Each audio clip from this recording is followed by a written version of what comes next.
Whether you operate one forklift or thousands, one location or hundreds, the new My Toyota customer portal can help you optimize your operation and material handling equipment. This one-stop, free-to-use platform is designed to help you take control of your information and make smarter decisions, all at the touch of a button.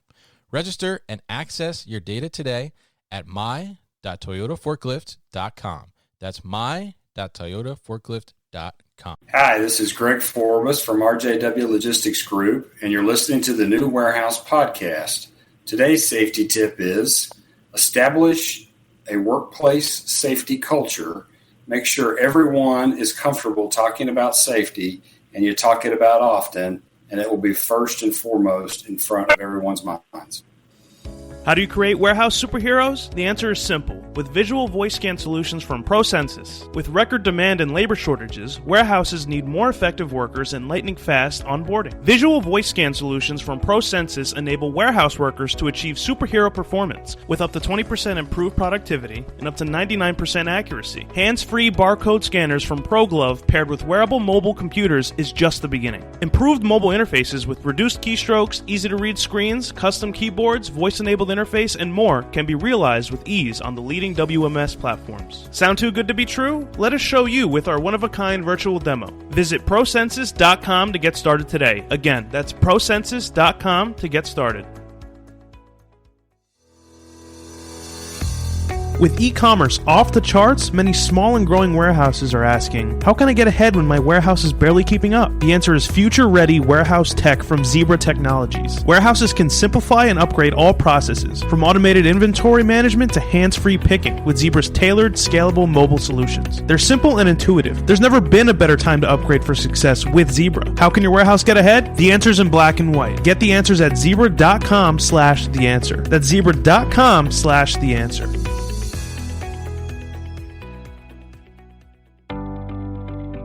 Fulfillment demand continues to skyrocket and outpace available labor. To keep up, warehouse operators are turning to flexible fulfillment solutions like 6 River Systems. Utilizing 6 River Systems' award-winning combination of collaborative robots, artificial intelligence, and operational expertise will make your associates and wall-to-wall fulfillment workflow more efficient. No new infrastructure, no change to warehouse layout, easy to deploy and scale, easy to train and retain associates, all at half the cost of traditional automation. Want to take your fulfillment operation to the next level? Go to www.6river.com to learn more. That's www.6river.com to learn more.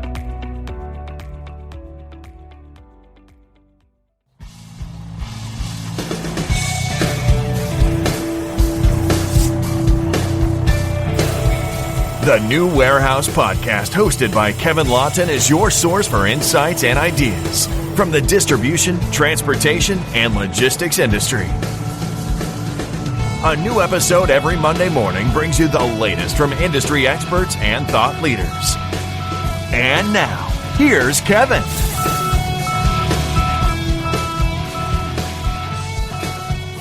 Hey, it's Kevin Lawton with the New Warehouse Podcast, bringing you a new episode today.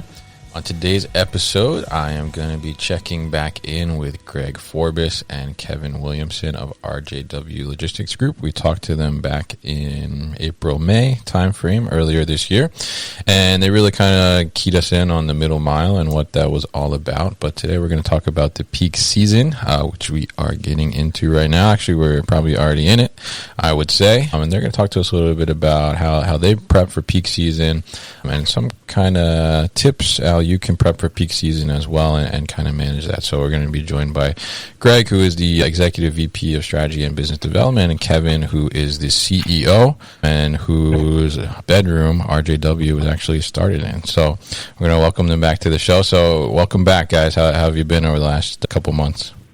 It's been going great. We built another bigger bedroom, and we're about to bring another bigger bedroom online in the form of a warehouse. So things have been extremely busy, exciting around here, and feeling the same headwinds that every 3PL and supplier out there are feeling today, I think, but have been able to manage through it, and looking forward to the conversation. And I appreciate you inviting us back in.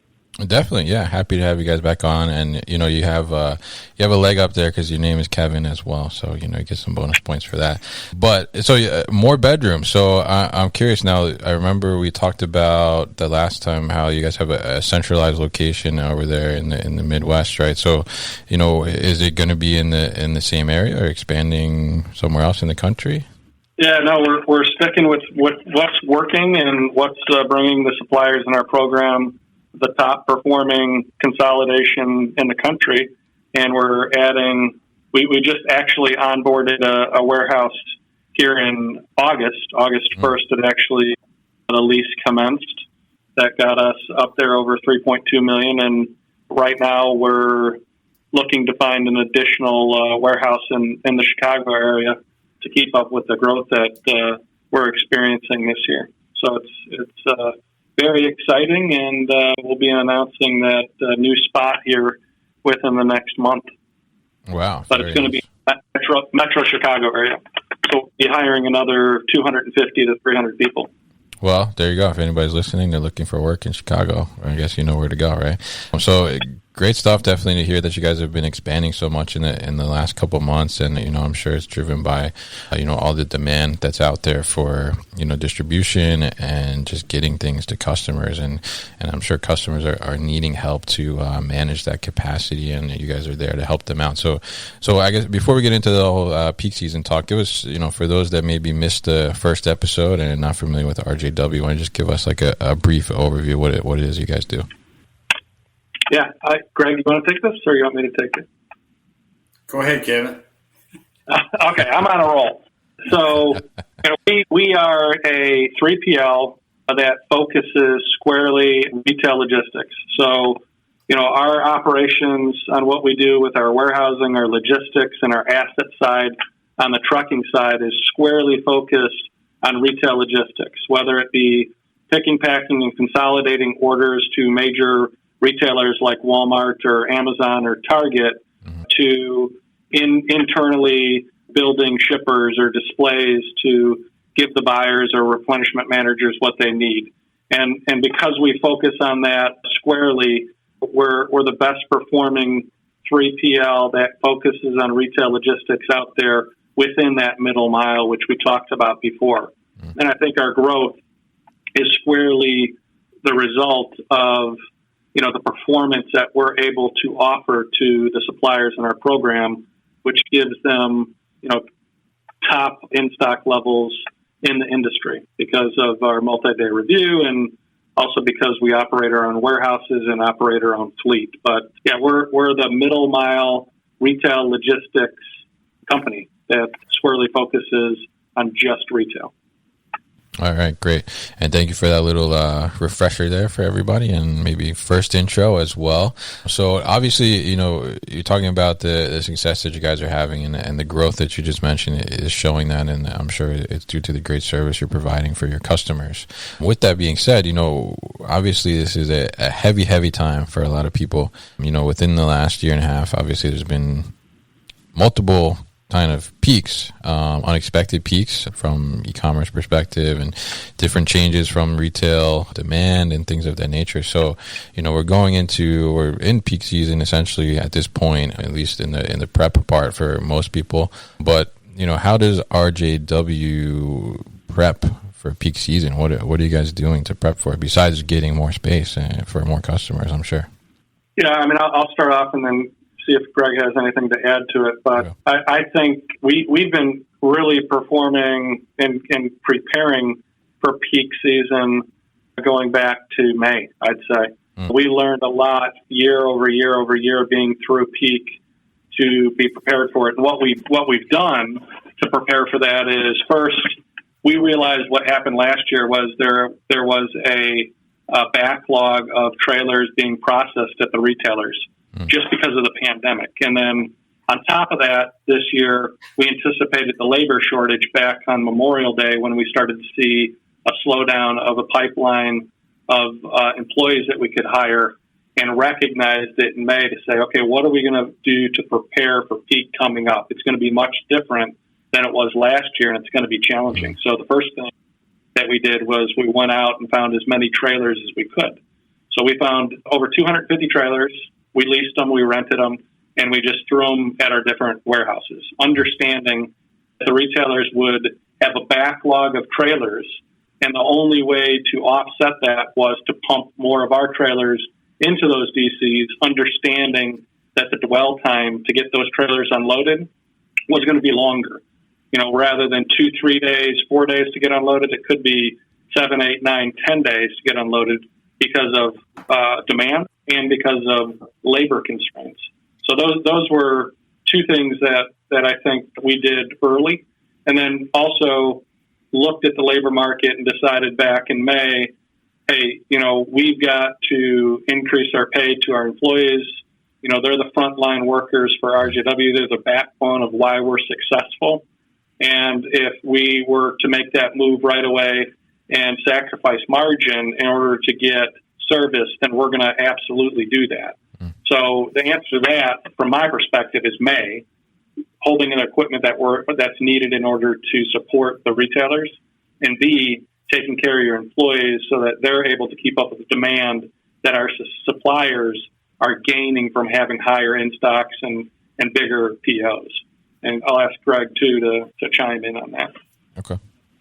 Yeah, I think a couple things I'd add, Kevin, just to the process is that not only do we look at, the assets we need to get through the peak, but we're also looking at our data history too, right? Mm-hmm. So one of the things that Kevin Williams has led us in is to be able to use our data looking backwards to really plan forward, right, and forecast. And so looking at our data, look what the retailers are doing by supplier. And so use that kind of as a piece to think about volume projections for the fall for our warehouse operations, and then also getting as much insight as we can on the retailers we service, right? And so understanding what they're talking about, what are the things they're focused on, and to know if they're going to turn up the dial on replenishment, so to speak, on certain categories on certain times of the year, then we have to be prepared for that and making sure we're operating at our peak throughout the peak. Yeah, very interesting. And I love that you're taking the data approach and then also looking at, not only what you guys are experiencing, but then also, what the end user, the retailer is experiencing as well with the trailer situation. But I want to talk a little bit about the employee constraints that you mentioned, because I certainly, as a warehouse manager during the day as well, I've certainly been feeling that pain too. So I'm curious, besides you mentioned, increasing wages, but, you also mentioned you're looking for 250 more employees. So in a labor pool that's been pretty difficult, I'm curious, how do you not only have some maybe tips for companies out there, but also, on the recruiting side and bringing employees in, but then also on the retention side as well, how have you seen what has been effective over this time period in retaining those employees and, also attracting new employees into your operation?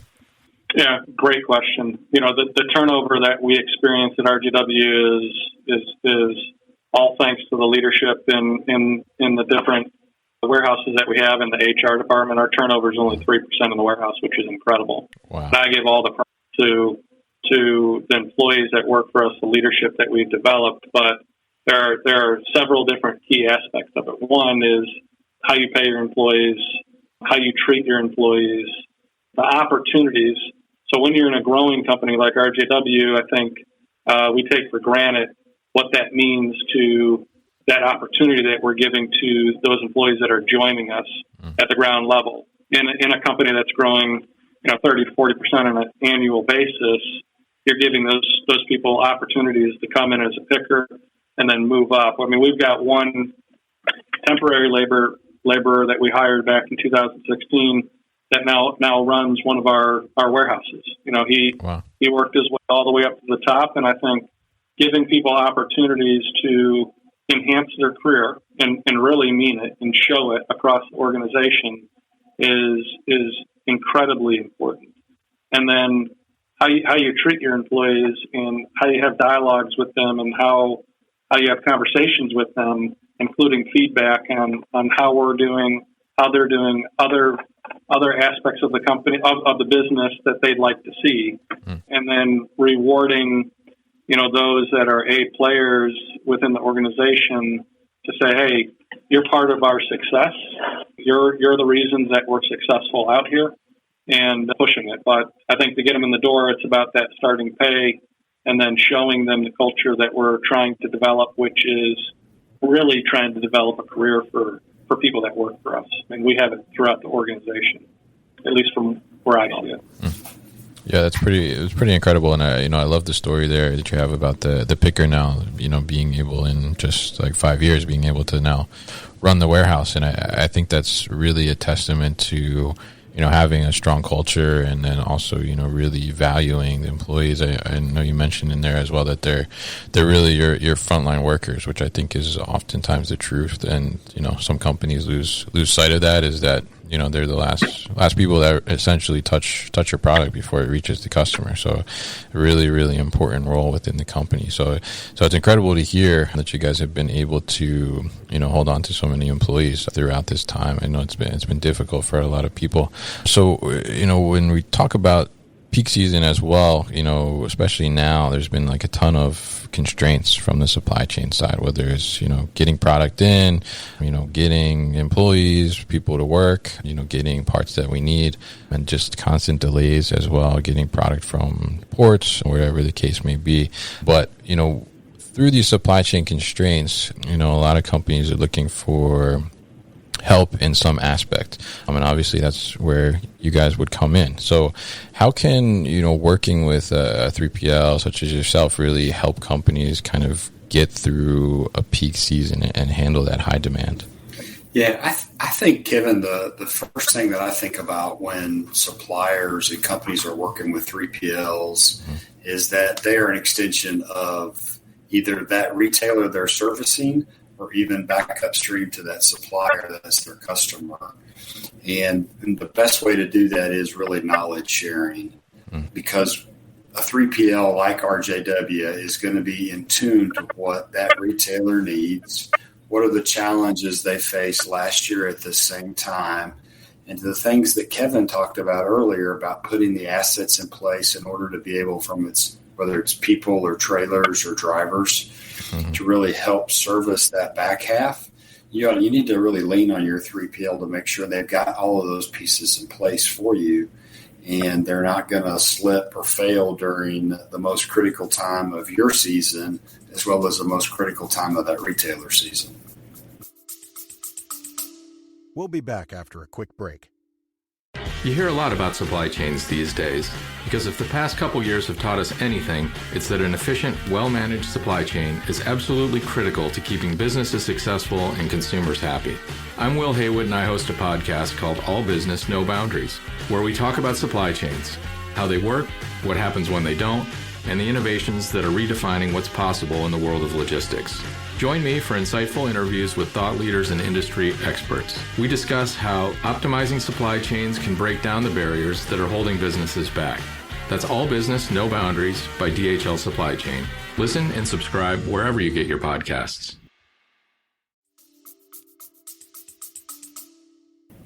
And I'll add just one little snippet. I think having a open dialogue with your 3PL to find out, hey, how are you addressing labor constraints? What are you going to do if COVID all of a sudden hits your warehouses? What's your catastrophe plan if you see disruption? Because a lot of people that come to our program kind of ask those same questions, and I think it's a great question to ask is, what are you going to do? What's the backup plan here? Because there's disruption all over the supply chain right now, and you've got to have a good plan as a 3PL, and as a supplier, you've got to understand your 3PL's contingency plans. So I think that's very important to understand. Yeah, I love the point there about the contingency plan, because I think that's such an important thing, especially you mentioned what happens if you get COVID outbreak, right, in the operation or something of that nature, and you're severely, I guess, hindered in your overall capacity. So with the peak season, and obviously a lot of companies have been experiencing different types of demand than what they may have typically been used to due to the pandemic and things of the nature and consumer behavior changing a little bit. So at what point do you think companies should start to look at a 3PL to help them manage either, higher than expected demand or help them really kind of grow into that next phase of, servicing their new customers? Yeah, I think when the service levels start to deteriorate for that shipper or that supply or for that supplier, that's when you got to really take a step back and say, hey, why am I fighting for this labor? Why am I coming up with different LMSs, labor management tools? I keep on going to this broker or that broker to move these goods, and then you lose focus on what you really do, which is producing a product which you sell to the public. And the moment that your supply chain is taking over your operation and you don't have the time to innovate or push forward is the time that you should really look at a 3PL. Because as a 3PL, this is what our expertise is. We know how to shift labor. We know how to use consolidation as a tool rather than going out to an LTL carrier and shipping 15 orders. Well, true 3PLs and consolidators can combine those orders and do it with one driver rather than 15. And we're the ones that are going to be concerned about making sure the labor is there and setting up those SLAs to make sure that we're performing at a high level. And really it gets back to those suppliers and manufacturers to concentrate on innovation, marketing, and driving their growth. So when you start to hit that threshold of supply chain taking most of your time and you're spending less time on your product, it's time to look for a 3PL that makes sense for you.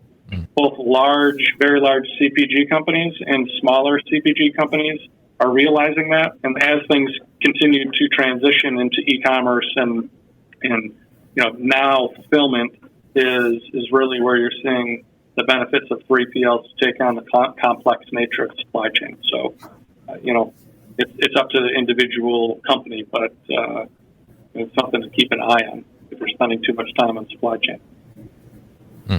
Yeah, I think I would also add, Kevin, I just also add that, it's never good to start looking for 3PLs when your own supply chain has completely failed, right? That's usually it's too late, and now you're going to be in crisis mode trying to prepare for it. But as you sit down and think about what does your volume look like that's coming at you, how do you look into the future as much as possible and start to plan ahead of that? And to what Kevin's point was, is you start to those intersections of you're starting to see a little bit of failure, get ahead of that as quick as you can and get to a third party that's known to be a high performer and can think through a lot of these steps for you already, because that's what we do every day. That's part of our job. Yeah, really good point there. I mean, I think, it's like you mentioned, you don't want to get to that point where it's too late and you recognize, early on that you need help and then reach out for that help. And I think maybe sometimes companies get caught up in thinking that, we can do it, we can figure it out. But at the end of the day, if you're thinking that you can figure it out and it's not necessarily the strongest part of your business or the 3PL, that is what they do, as you said. You don't want to play around with, your customers' service levels and, their expectations. And, you don't want to make one customer upset and then, lose them forever and then maybe lose all the people that they tell as well. So, recognizing early, I think is a great tip that you guys are throwing out there and, starting the conversation with the 3PL. So really great information there on that. I'm always curious about that. And so I'm curious, we're talking about peak season. So what are your top peak season tips for maximizing efficiency for, if you're talking to other operations managers right now, how do you maximize your capacity and your output through the peak season? Yeah, we are living in peak season across the board at RJW. We really don't have a peak. We're always this busy. So we've got that consistency, which makes it a lot easier. But what I'd say, for during this period, it is definitely harder to recruit and hire people, through Q3 and Q4. One thing that we've done to be able to attract them, because we know once we hire somebody, we have a very good success rate of keeping them. And it's about getting people in the door, keeping up with the growth, and then attracting them. So what we've done is during critical times like now, we've implemented an attendance bonus. So looking at, hey, if we're going to have employees and we're going to hold on to those employees month after month after month, we've got to, number one, reward them for perfect attendance. If they're here and they're in the door and they're not taking days off, then you can get through it. So that's one of many things that we've done. And Greg, I don't know if you have anything on that matter at all. But yeah. I was thinking about, the things that we used to do when I was in Walmart, and even I've seen these things even carried forward. And what we do at RJW is really, if you want to have a good, successful peak, you got to make sure you involve all your partners in your peak planning process, right? And if it's your outbound carriers and you want to sit down and talk to your outbound carriers, hey, these are the weeks we expect volume. This is what we expect from the retailers. This is what happened last year. Let's plan for it. So don't always plan that you might have an empty. Here's some other options for empties. And I think even thinking about suppliers as they talk with the retailers, they know what their forecasts look like last year or what their volumes look like last year. What are the things that have changed? Is it the in-home grocery delivery? Is it pick up at store today? How do all those things, is it the e-commerce? What parts of e-commerce change how you think about your business? And knowledge is power, right? So the more you can empower your 3PL or your carrier, or even what we can do with our suppliers as we learn tidbits and tricks and tips on what's going on in the retail market, how do we share those back upstream, right? So that everybody can be successful. And at the end of the day, nobody's really pointing the fingers at why there wasn't a service level that was achieved. The part that's probably the more difficult is really the manufacturing and component planning. I don't know that we would have thought 6 months ago, Kevin, when we talked that we would still be in, cardboard or corrugate or pallets or shrink wrap or some of those things that continue to be challenges, plastic bottle caps, resin and stuff continue to be challenges. But the more you plan upstream, I think the more successful you'll be downstream. That's a good point, too. One of those big retailers out there that were communicating with suppliers and telling them to build their inventory, right? I mean, that was huge. Yeah. Good point. Yeah, really good point. I think even, you talk about some of the shortages on supplies and things of that nature. I know here in New Jersey, pallets are just, the price of pallets is going insane. And even just to get the deliveries when you need them is difficult as well. So, I think it's great points there about, planning all around with all the different aspects of the company so you can all be on the same page and make sure you have what you need when you need it. And also make sure that you're servicing the right channels and prepping those channels as well. So really great insights from you guys on the peak season. I really enjoy talking to the both of you. I think, what you're doing at RJW is really fantastic and, obviously a great model for other people who are building out their operations and trying to improve their operations as well. So look forward to hearing about the additional bedrooms that you guys will continuously add in the Chicago area. So very happy to have you guys back on the show. So how can people find out more information about RJW if they want to? Yeah, they can go to rjw.com. You can check us out there and get in touch with us if you guys need anything. All right, great. Kevin and Greg, thank you so much for coming on the show again. I'll be happy to talk to you in the future as well. We'll put all the info about RJW on the newwarehouse.com as well. So thank you again for your time today. You've been listening to the New Warehouse Podcast with Kevin Lawton. Subscribe and check us out online at thenewwarehouse.com.